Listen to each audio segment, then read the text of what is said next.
I'm Lisa Stanley. Today I'm taking off my designer hat and putting on my craft apron to make a stunning Valentine's Day wreath with items available at your local craft store for about $25. Let's review the items that I've purchased. We have an 18-inch grapevine wreath. We have beautiful red and black feathers.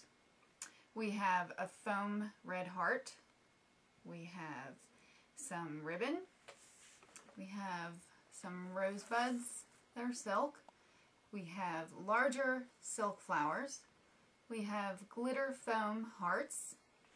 Over here I have some curly sticks, and we have an extra stem. So we have all the materials to make the wreath, and the first thing that I'm going to do is start with a point of reference on the top of it so that we have an area that we know exactly where the center of the wreath is and where it's going to be hung from. We also cut our ribbon. And I would like to point out, it is my favorite color, leopard. So, as far as the ribbon is concerned, really there is no wrong or right to a wreath. I'm going to show you how I decided to make my Valentine's Day wreath, which is an asymmetrical feel. And I'm very careful not to hot glue gun and make it permanent until I have everything in place. That's pretty good.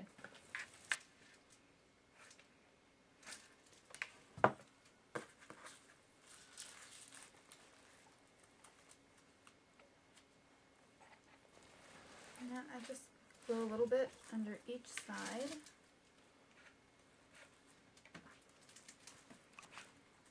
Just making sure that the ribbon stays in place and doesn't shift on me when I'm putting the flowers on.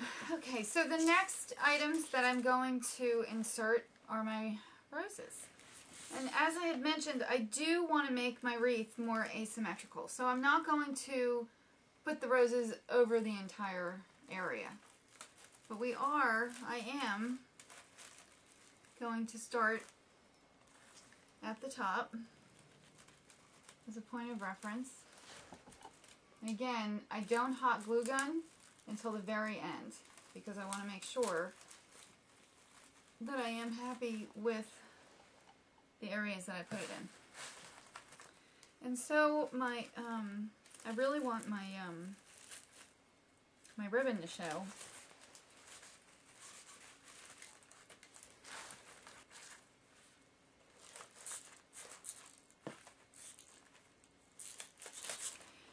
One of the other items that I made prior to turning the camera back on is a ribbon, a bow that I made out of the ribbon.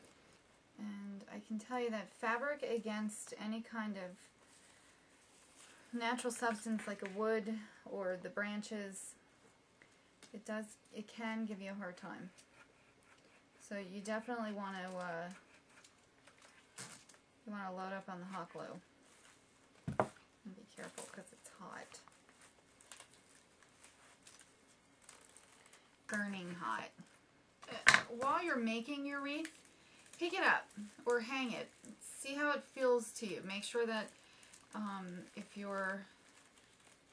you're more of a symmetrical type of a person, then you're going to want to make sure that your roses or your flowers that you choose stay symmetrical. We don't want to work this hard on a wreath and have it turn out to be a little bit of a nightmare. Have things backwards, upside down. We'll have none of that. Okay, so the next item at hand are my feathers.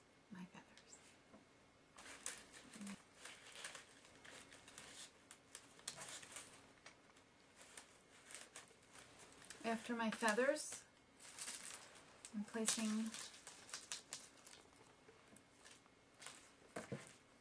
sprigs throughout the wreath. Don't be afraid to cut these off. Don't be afraid to place, replace. Like I said, once you're done with it, that's when you're going to go back and you're actually going to hot glue gun piece by piece. And the nice thing about a lot of these items is they actually have wire. So you can mold them, bend them. They're truly malleable and will do whatever you want them to. Unlike some things in your life.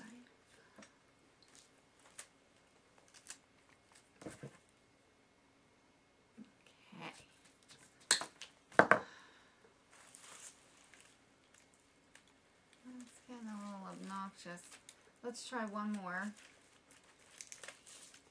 I like that. Okay. Now I am going to add little sprinkles of my curly stems. Mainly for the pop of white. This is where I add a little contrast. You do have to be a little careful with these. They'll break. They're not made of wire. And they're not as bendable as some of the other items that I used in this. But they're forgiving. So if you do break one, you can always cut it in half and use it in another spot. And our final touch. Just to remind us that it is Valentine's Day. There we are. That wasn't so painful.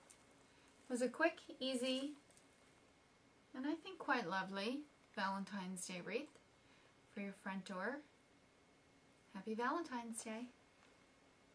All that's left to do is hang it on your door. And remember, in crafting, just like design, add your own special touch. And for you guys out there, this would make the perfect Valentine's Day gift for any woman.